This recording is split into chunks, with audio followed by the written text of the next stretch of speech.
أن محمدا عبده ورسوله أما بعد أعوذ بالله من الشيطان الرجيم بسم الله الرحمن الرحيم يا أيها الناس اتقوا ربكم الذي خلقكم من نفس واحدة وخلق منها زوجها وبث منهما رجالا كثيرا ونساء واتقوا الله الذي تساءلون به والأرحام إن الله كان عليكم رقيبا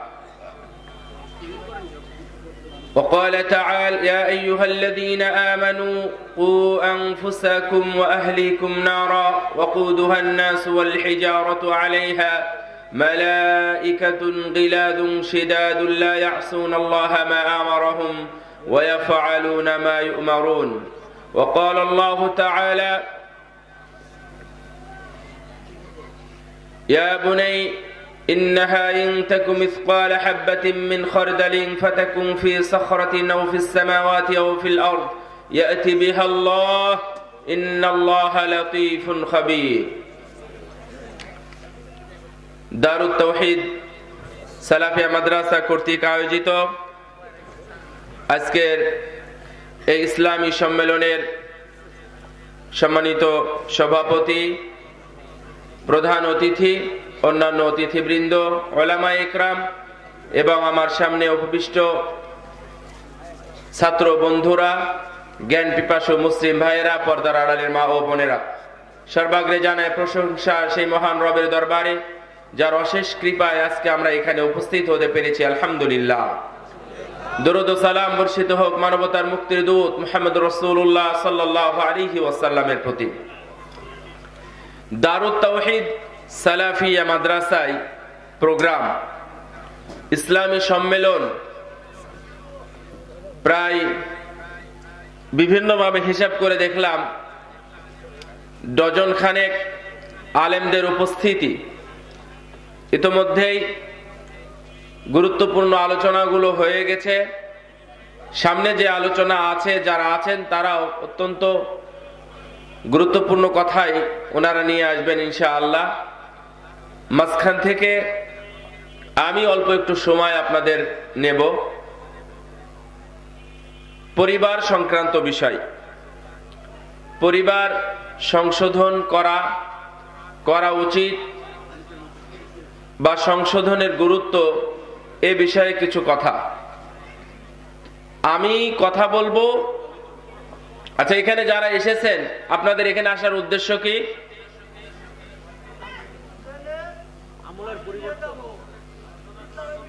জান্নাত। উদ্দেশ্য শেষ হলো জান্নাত। আল্লাহ চাইলে এই ছোট্ট সময়ের বিনিময়ে কি জান্নাত দিতে পারেন না? নাকি আপনাদের বিশ্বাসই নাই? রাসূল সাল্লাল্লাহু আলাইহি ওয়াসাল্লাম বলছেন, যারা এখানে আছে ফেরেশতাকে আল্লাহ জিজ্ঞাসা করেন এরা কি চায়, এদের চাহিদা কি? ফেরেশতা খবর দিয়ে দিয়েছে এরা জান্নাত চায়, আর এরা জাহান্নাম থেকে মুক্তি চায়। আল্লাহ রাব্বুল আলামিন বলেন, যারা এখানে আছে আমি তাদের সবাইকেই ক্ষমা করে দিলাম, এবং শেষ যারা এখানে আলোচনা শেষ হওয়ার পরে যাবে আল্লাহ তাদেরকে ডেকে বলবেন কুমু, দাঁড়াও। আচ্ছা, যারা দাঁড়িয়ে আছে ওরা কি আল্লাহর এই কথার আহ্বানে সাড়া দিতে পারবে? আপনাদের সাথে আমি ব্ল্যাকমেইল করব না যে আমি ফাঁকি দিয়ে আপনাদের কাউকে বসাবো, উদ্দেশ্য এটা না। যে আল্লাহ বলবেন কুমু, এবার দাঁড়াও, আলোচনা শেষ, বাড়ি যাও, মাগফুরান লাকুম, তোমাদের সবাইকেই ক্ষমা করে দিয়েছি। বড় পাওয়া না এটা? তো যারা আশেপাশে আছেন, আমাদের জায়গাতে এখনো অনেক ফাঁকা আছে মাশাআল্লাহ, বাহিরের সময়টা ব্যয় না করে আমাদের এখানে আসেন। আপনার পরিবার কি হালাতে আছে, কি অবস্থায় আছে, আসেন একটু আলোচনা করে নেওয়া যাক।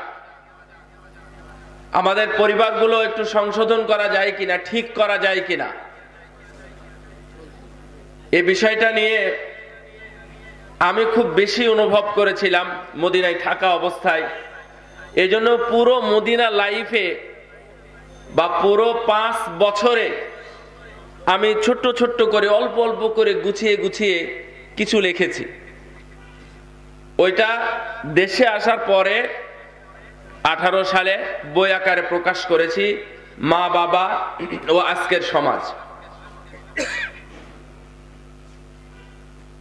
তার কারণ, ইয়া আইয়ুহাল্লাযীনা আমানু কু আনফুসাকুম ওয়া আহলিকুম নারা, হে বিশ্বাসীরা, তোমরা নিজে বাঁচো এবং পরিবারকে বাঁচাও জাহান্নামের আগুন থেকে। তার মানে বাঁচা সম্ভব, জাহান্নামের আগুন থেকে বাঁচা সম্ভব। আল্লাহ রাব্বুল আলামিন লাআমলাআন্না জাহান্নামা মিনকুম মিনাল জিন্নাতি ওয়ান নাসি আজমাইন, আমি মানুষ এবং জিনকে দিয়ে জাহান্নাম ভর্তি করব। তো এটা আল্লাহর কথা, এই মানুষকেই জাহান্নামে দিবেন, এই জিনকে জাহান্নামে দিবেন। আমি তার কাতারে আছি কি নাই এই হিসাব তো আপনার এখনই করা উচিত। জাহান্নামের আগুন থেকে আল্লাহ রাব্বুল আলামিন বাঁচতে বলেছেন আমাকে এবং পরিবারকে সহ। আপনি জান্নাতে যাবেন, আপনার সন্তান জাহান্নামে যাবে, এরকম পৃথিবীতে কোনো বাবা আছে যে আমি একাই জান্নাতে যাব, আমার পরিবারের সব আগুনে পুড়ে মরুক? কেউ আছে? কোনো বাপ আছে এরকম?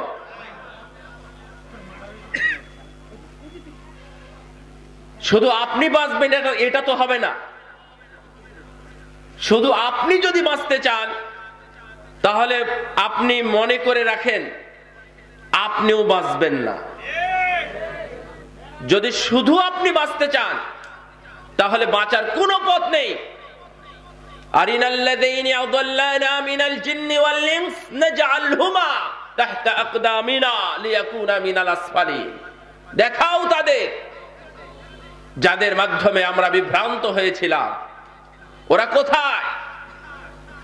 ওদেরকে ধরা হবে, শিকল পরানো হবে, আটি বেঁধে জাহান্নামের কূপের মধ্যে, গভীর কূপের মধ্যে নিক্ষেপ করা হবে।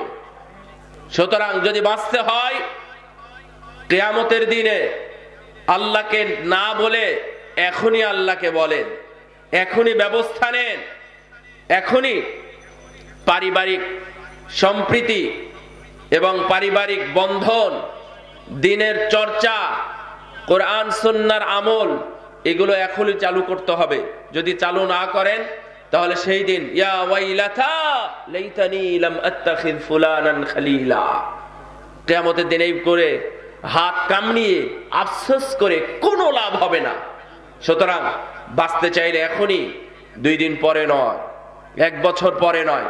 আল্লাহ যেন আমাদের সবাইকে সুন্দর পরিবার গঠনের তৌফিক দান করেন, আমিন। আমি পরিবার গঠনের জন্য জাস্ট কয়েকটা, যদি পারি 10 পর্যন্ত যাব, 10টা পয়েন্ট নিয়ে আমরা আলোচনা করব যেন আমরা সুন্দর পরিবার গড়তে পারি। আদর্শ মুসলিম পরিবারের বৈশিষ্ট্যগুলো কি আমাদের মধ্যে যাদের আছে আলহামদুলিল্লাহ এর উপরে টিকে থাকেন, আর এই বৈশিষ্ট্যগুলো যাদের মধ্যে নাই তারা এখন থেকেই এটা নির্বাচন করা শুরু করুন যে এই বৈশিষ্ট্যটা, আমি 10টা বৈশিষ্ট্য বলবো, এক এক করে 10টা বৈশিষ্ট্য যেন আমাদের মধ্যে থাকে। তবে এখন থেকে আপনি আমল শুরু করবেন, এটা আবার অনেক সময় সম্ভব নাও হতে পারে। আপনারা যে এখানে বসে আছেন, এই বসে থাকাটাই আমল শুরু হওয়া, এটা কি জানেন? যারা বাহিরে চায়ের স্টলে বসে আছে, আড্ডাখানায় অথবা কোনো জুয়ার আড্ডায় বসে আছে, ওদের কি গুনাহ হচ্ছে নাকি নেকি হচ্ছে? কোনো সন্দেহ আছে গুনার ব্যাপারে? না না, কোনো সন্দেহ নাই, ওরা গুনাহ করতেছে। লা ইয়াস্তাওয়ি আসহাবুন নারি ওয়া আসহাবুল জান্নাহ, আসহাবুল জান্নাহ হুমুল ফায়েজুন। যারা জান্নাতি আর জাহান্নামী এরা সমান, এরা সমান। জান্নাতি আর জাহান্নামী এরা কি একরকম? একরকম কাজ করে? যারা জান্নাতি কাজ করে এদেরকে দেখে বোঝা যায় না? আর জাহান্নামী যারা কাজ করে, জাহান্নামে যেতে সহযোগিতা হয়, এই ধরনের যারা কাজ করে তাদেরকে দেখেও তো চেনা যায়। তো এই এখন যারা আড্ডাই মারতেছে, যারা সময় নষ্ট করতেছে, যারা জুয়ার আড্ডায় বসে আছে, যারা ওই সিনেমার আড্ডায় চা স্টলে বসে আছে, 3 টাকার চা দিয়ে 3 ঘন্টা ব্যয় করছে, এরা কোন দলের? এটা কি কারো জানতে বাকি আছে? এরা কি জান্নাতি মনে হয়? এদেরকে আপনাদের জান্নাতি মনে হয়? অসম্ভব। এটা জান্নাতীদের গুণ না। এটা কিভাবে জান্নাতীদের গুণ হবে? এটা কুরআন, হাদিস, ফিকহ, কুদরি, হেদায়া কোন মনীষী, কোন মুহাদ্দিস, মুফাসসিরও লিখে যায়নি যে চা স্টলে সময় ব্যয় করা এবং ঘন্টা ঘন্টা ব্যয় করা এটা জান্নাতে যাওয়ার কারণ। এটা কখনোই হতে পারে না। তাহলে আপনি বুঝে নেন, আমরা তো ওই দলে নাই। আপনি যেখানে আছেন, ফেরেশতা, আল্লাহ রাব্বুল আলামিন, তাদের মধ্যে কথোপকথন হচ্ছে। আল্লাহ রাব্বুল আলামিন গর্ব করছেন, যাকারাহুমুল্লাহু ফী মান ইনদা। এই ফেরেশতারা, তোমরা নিষেধ করেছিলে এদেরকে সৃষ্টি করতে হবে না, অথচ দেখো আমার জন্য কোরআনের মহব্বতে তারা আজকে এখানে একত্রিত হয়ে বসে আছে। শুধু জান্নাত পাগল, জান্নাতের জন্য এখানে বসে আছে। আল্লাহ রাব্বুল আলামিন আমাদেরকে নিয়ে অহংকার করছেন, আল্লাহ রাব্বুল আলামিন আমাদেরকে নিয়ে গর্ব করছেন। তাহলে কি আমাদের আমল শুরু হয়ে যায়নি? আমল কি শুরু হয়েছে? শুরু হয়েছে। তাহলে আলহামদুলিল্লাহ ভালো আছি। তাহলে বুঝতে সহজ হবে। আমরা এখানে যারা আছি তারা আমাদের পরিবারকে জান্নাতি হিসাবেই তো দেখতে চাই সবাই, নাকি? তাহলে 1 নম্বর ইখতিয়ারুজ যাওজাইন, ইখতিয়ার আজ-যাওজাইন, আদর্শ স্বামী বা স্ত্রী নির্বাচন করা। রাসূল সাল্লাল্লাহু আলাইহি ওয়াসাল্লাম বলছেন যে তুনকাহুল মারআ লিআরবাআ, 4টা কারণে, 4টা দিক লক্ষ্য রেখে মহিলাদেরকে প্রস্তাব দেওয়া হয়, বিবাহ করা হয়। জামালিহা, সৌন্দর্য, লিমালিহা, তার সম্পদ দেখে, ওয়ানাসাবিহা, তার বংশ দেখে, ওয়ালিদিনিহা, তার দিন দেখে, ধার্মিকতা দেখে। রাসূল সাল্লাল্লাহু আলাইহি ওয়াসাল্লাম বললেন এই 4টা দেখে মানুষ, দেখে 4টা, আর নির্দেশ দিলেন একটার উপর, ফাসফার বিদাতিদ দ্বীন, তোমরা আর 3টা পারলে ছেড়ে দাও, সমস্যা নাই, তবে দিনের বেলায় তোমরা চূড়ান্ত হও, দিনটাকে বেশি মূল্যায়ন করো। যার মধ্যে দিন আছে সে সুন্দরী হলেও চলবে, না হলেও চলবে। যার মধ্যে দিন আছে তার বাপের সম্পদ থাকলেও চলবে, না থাকলেও চলবে। যার মধ্যে দিন আছে, যার মধ্যে ধার্মিকতা আছে, আল্লাহ ভীরু আছে, যার মধ্যে আল্লাহর ভয় যার মধ্যে আছে, তার বংশ যদি একটু কমাও হয় তাও চলবে। অনেক ডিসিএসপির সন্তানকে আমরা দেখেছি, ওদের চুল নখ পর্যন্ত কেউ দেখে না, তারা বাড়িতে সুন্দরভাবে পর্দা করছে এবং কেউ জানে না ওর মেয়েকে কোনো এক ছেলের সাথে বিবাহ দিয়েছে। অনেক আছে, আপনারা খোঁজ রাখেন না, এখন থেকে খোঁজ নিয়ে দেখবেন যে ওর মেয়েকে অমুক জন বিবাহ করেছে, অমুক হুজুর বিবাহ করেছে, খোঁজ পাবেন। অর্থাৎ ওই বাড়িতে পরহেজগার মানুষ আছে, ওই মানুষটাকে বিবাহ করেছে। হতেই পারে ওই একজন মানুষের কারণে পুরো পরিবারটাই ঠিক হবে। আপনি চেষ্টা করেন ইখতিয়ারুজ যাওজাইন। রাসূল সাল্লাল্লাহু আলাইহি ওয়াসাল্লাম বলছেন, যখন তোমাদের কাছে কেউ প্রস্তাব দাও, মিম্মান তারদাউনা দীনাহু ওয়া খুলুকাহু, কোন ব্যক্তি যদি তোমাদের কাছে প্রস্তাব দেয় আর তুমি জানো ওই ছেলের দিন ভালো, মানে ইসলাম ভালো এবং তার আচরণ ভালো, ফাযাউজুহু, তার সাথে বিবাহ দিয়ে দাও। ওয়া ইল্লা, আর যদি তুমি এটা না করো, ইল্লা তাফআলু, যদি না করো, তাকুন ফিতনাতান ফিল আরদি ওয়া ফাসাদুন আরিদ, তাহলে এটা বড় ফিতনা হয়ে যাবে এবং দুনিয়াতে ফাসাদ সৃষ্টিতে তুমি অংশগ্রহণ করবে। কথা যদি ক্লিয়ার হয় তাহলে ভালো, আর যদি কথা না বুঝেন তাহলে আমার মনে হয় আপনাদের বুঝে নেওয়া উচিত যে আমি আমার মেয়ের জন্য যে পাত্র খুঁজতেছি শুধুমাত্র উচ্চ বংশের, সরকারি চাকরিওয়ালা, তার বাবার টাকাওয়ালা ইত্যাদি যারা খুঁজতেছেন তারা এখনো ভুল পথে আছেন। সাবধান, আপনার এই কমলমতি সুন্দরী মেয়েটাকে নষ্ট করবেন না, কোনো নষ্ট ছেলের হাতে দিবেন না।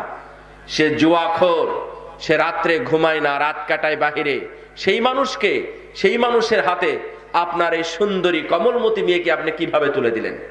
সুতরাং এক নম্বর খেয়াল করুন, মিম্মান তারদাউনা দীনাহু ওয়া খুলুকাহু, যার আচরণ এবং দিনের ব্যাপারে তোমরা যারা সন্তুষ্ট, ওকে ওর সাথে তোমরা বিবাহ দিয়ে দাও।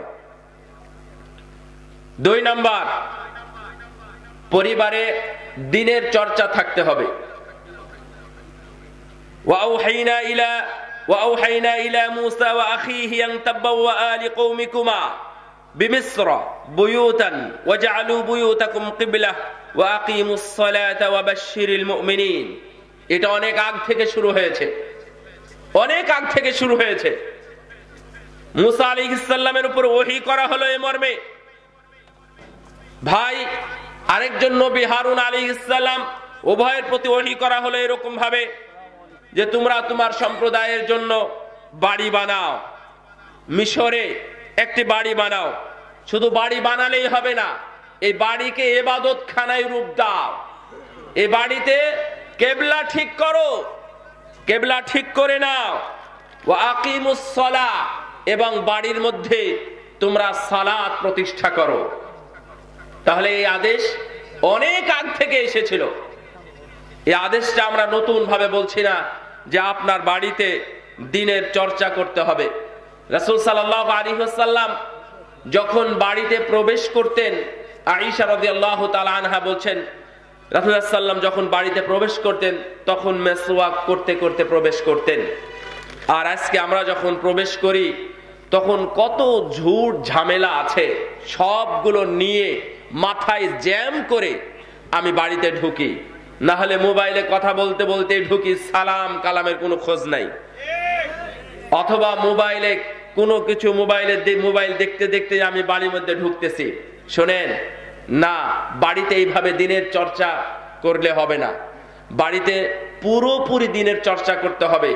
তাহলে আপনি একটা আদর্শ পরিবার রেখে যেতে পারবেন, উপহার দিতে পারবেন সমাজের কাছে। যে পরিবারটা হবে জান্নাতমুখী পরিবার, যে পরিবারটা হবে কল্যাণমুখী পরিবার, সর্বদাই কল্যাণ খুঁজবে।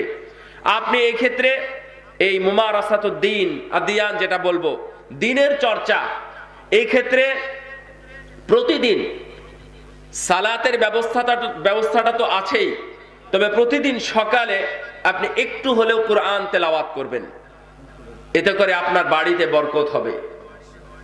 প্রতিদিন সকালে একটু করে কোরআন তেলাওয়াত করুন বাড়িতে।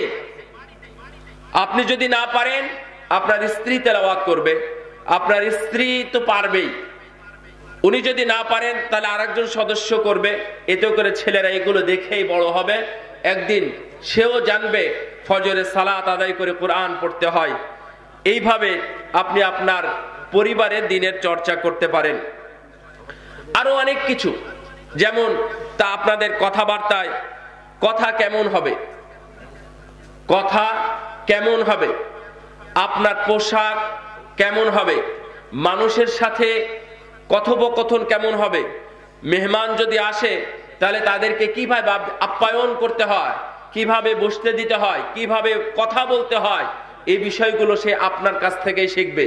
কারণ একজন সন্তানের, একজন ছাত্রের সবচেয়ে বড় টিচার হলো ওয়ালিদাইন, তার বাবা মা। আপনি যে স্কুলে পাঠিয়েছেন সেই স্কুলের সবচেয়ে ভালো টিচার, যে তার চাইতেও ভালো টিচার হলেন আপনি, বাবা মা। যত বড় বিশ্ববিদ্যালয় দেন না কেন, সবচেয়ে দামি বিশ্ববিদ্যালয় আপনি দেন, অথবা মদিনা বিশ্ববিদ্যালয়ে পাঠান আপনার সন্তানকে মানুষ করার জন্য, আপনার কাছে যদি ও অমানুষ হয়, তাহলে মদিনা কেন, কাবা ঘরের মধ্যে প্রবেশ করালেও ও অমানুষ থেকে মানুষ হওয়া খুব কঠিন আছে। সুতরাং মানুষ করে বের করতে হবে আপনার বাড়ি থেকে। আপনার পোশাকই নষ্ট পোশাক, আপনার স্ত্রীর পোশাকই নষ্ট পোশাক, আপনার বড় মেয়ে যে পোশাক পরে, আপনার বাড়ির কাজের মেয়ে যে পোশাক পরে, এই পোশাকই অসুন্দর, অশালীন পোশাক, নগ্ন পোশাক, তাহলে আপনার সন্তান কিভাবে ভালো পোশাক পরা শিখবে বলেন? আপনার সন্তান ছোটবেলা থেকে দেখতেছে আপনি সিগারেট খান।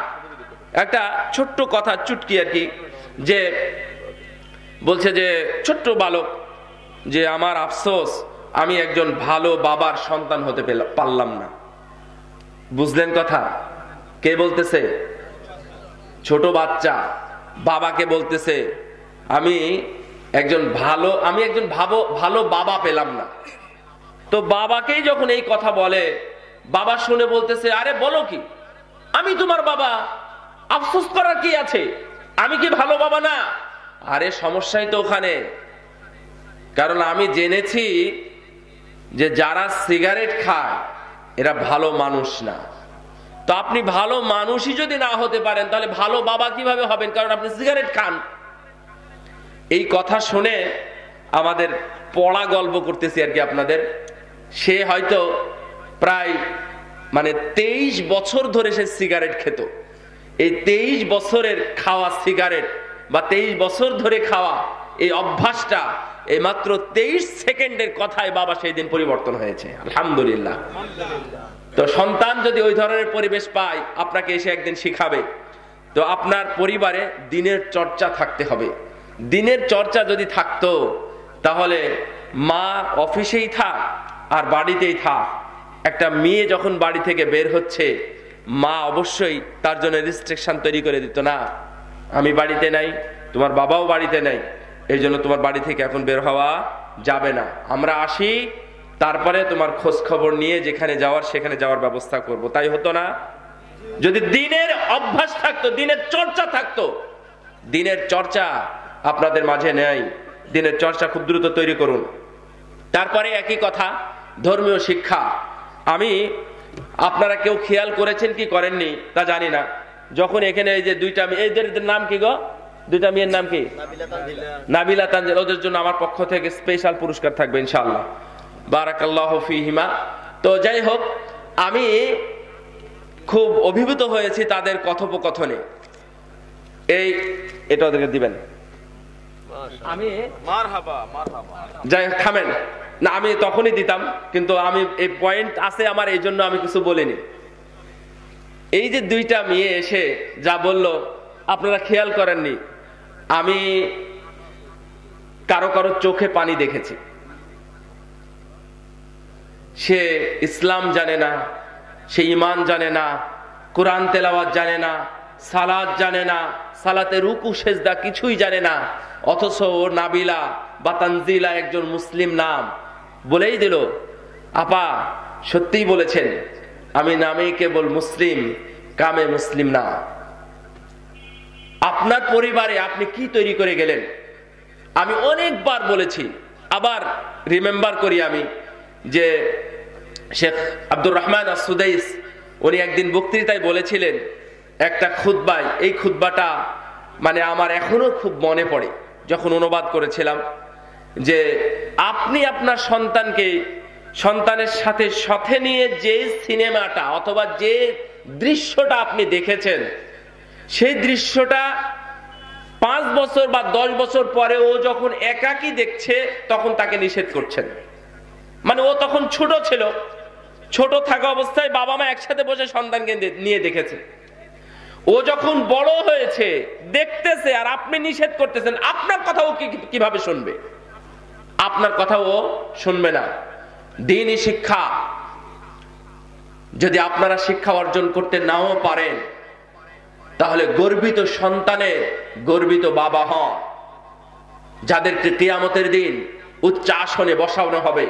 ফান্না লিহাদা, লোকটা জিজ্ঞাসা করবে, ইবনে মাজার হাদিস সহিহ, আন্না লিহাদা, এই আসন আমার জন্য দামি, এত দামি আসন তো আমার জন্য না।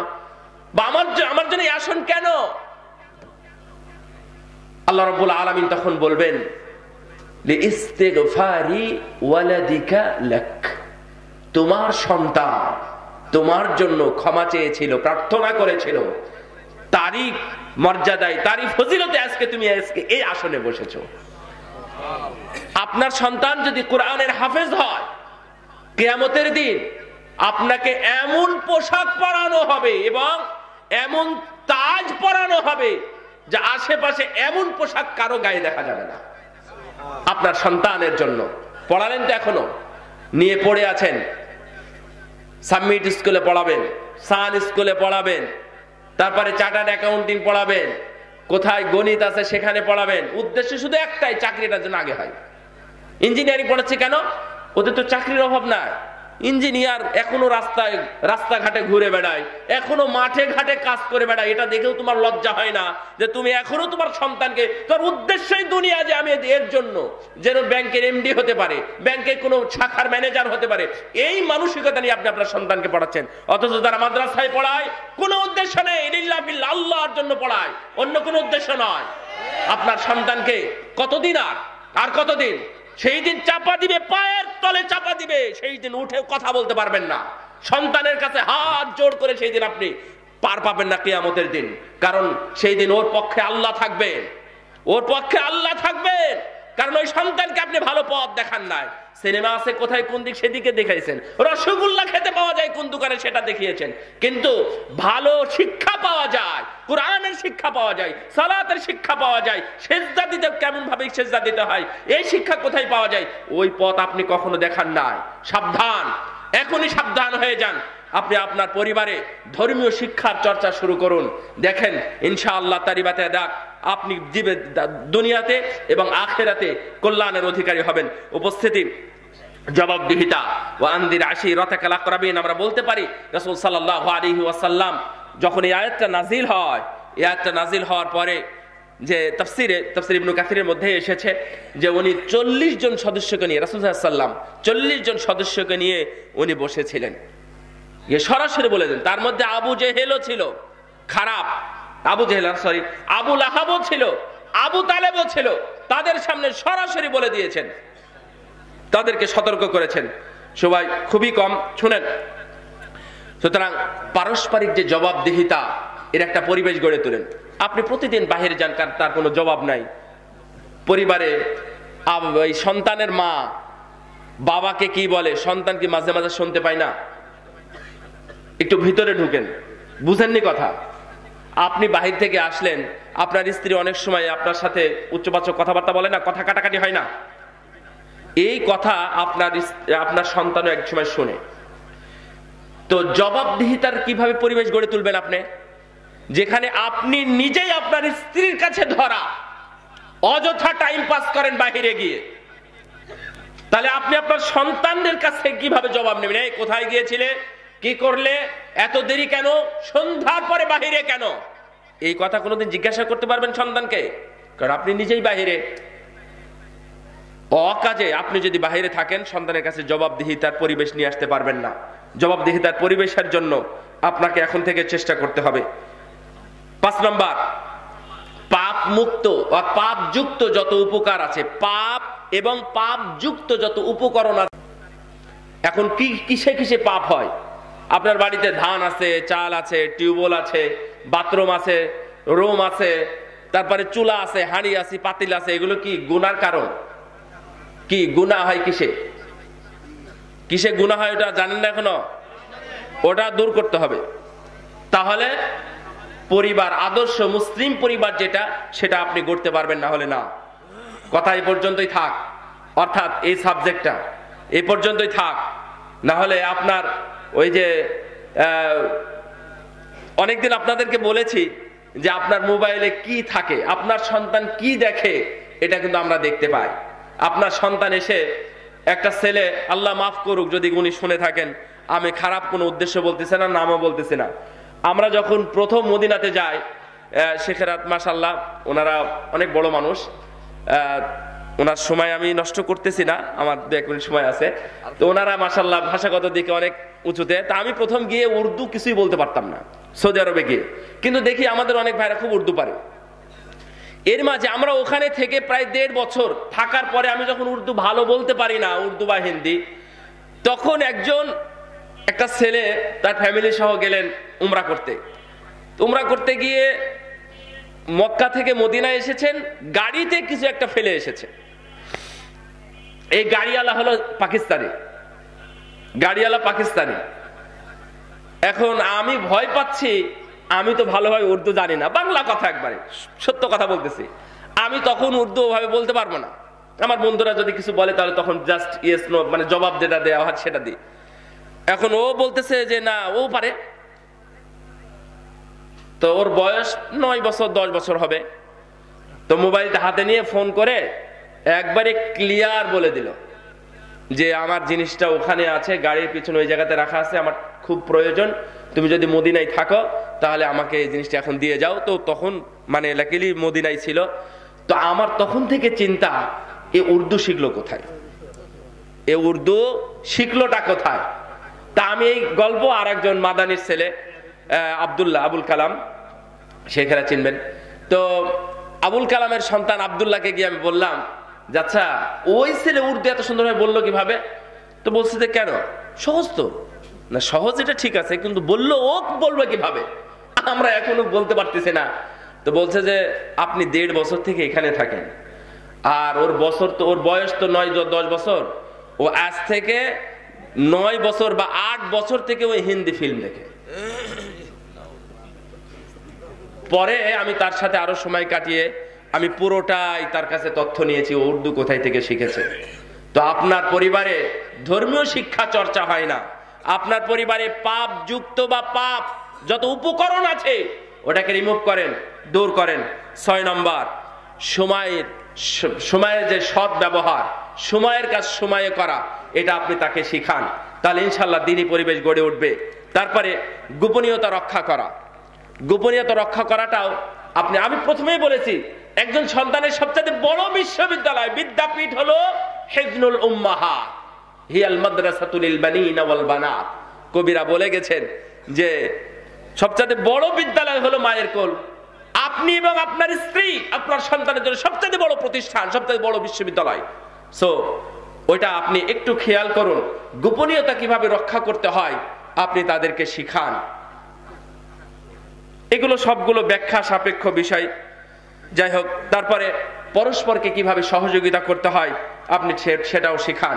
তারপরে পর্দা ও শালীনতা, আপনার পরিবারে যদি আপনার সন্তানকে পর্দার মধ্যে না রাখেন আর ছেলে সন্তানদেরকে যদি শালীনতা না শিখান, তাহলে কোনোভাবেই আপনার সন্তান বড় হবে না, বড় হবে মাথায় বড় হবে, দিনের দিক থেকে বড় হবে না, এবং তারা জান্নাতমুখী আমল করবে না। মরার পরে আপনার জমি জাতি নিয়ে সারা ভাগ বন্টন করে খাবে, শুধু তারা বন্টন করেই খাবে, আপনার জন্য তারা কোনো দোয়াও করবে না।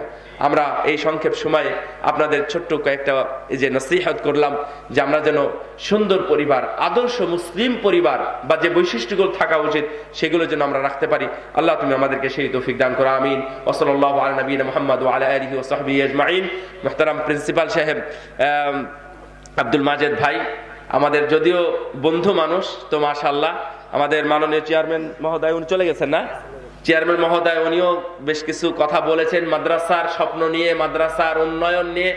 তো তারই ধারাবাহিকতা আজকের ইসলামী জালসা। এক কথা, মাদ্রাসার জন্য দোয়া করবেন আর মাদ্রাসাকে ভালোবাসবেন, পারবেন? দোয়া করবেন, দোয়া করলে তো আপনার লস নাই, লস আছে? যদি বলে আল্লাহ তুমি মাদ্রাসাকে উন্নত করো, তাহলে আপনার সাথে থাকা ফেরেশতাও বলবে আল্লাহ তুমি এর জীবন যাত্রা উন্নত করো। সেই মুসলিমের হাদিস, আপনিও দোয়া পেয়ে গেলেন, মানে ফ্রি দোয়া পেয়ে গেলেন অন্যের জন্য দোয়া করার কারণে। আর দুই হলো আল্লাহ তুমি মাদ্রাসাকে কবুল করো। কবুলিয়াত যদি হয়ে যায়, একজন আলবানি, একজন ইবনু তাইমিয়ার তৈরি হওয়া কি অসম্ভব? হতেই পারে। আল্লাহ তুমি আমাদের সবাইকে এই মাদ্রাসা সহ আজকের ইসলামী জালসাকে কবুল করো, জান্নাতের কারণ হিসেবে কবুল করো, আমিন। ওয়া সাল্লাল্লাহু আলা নবিয়িনা মুহাম্মদ ওয়া আলা আলিহি ওয়া সাহবিহি আজমাইন। আসসালামু আলাইকুম ওয়া রাহমাতুল্লাহি ওয়া বারাকাতুহু।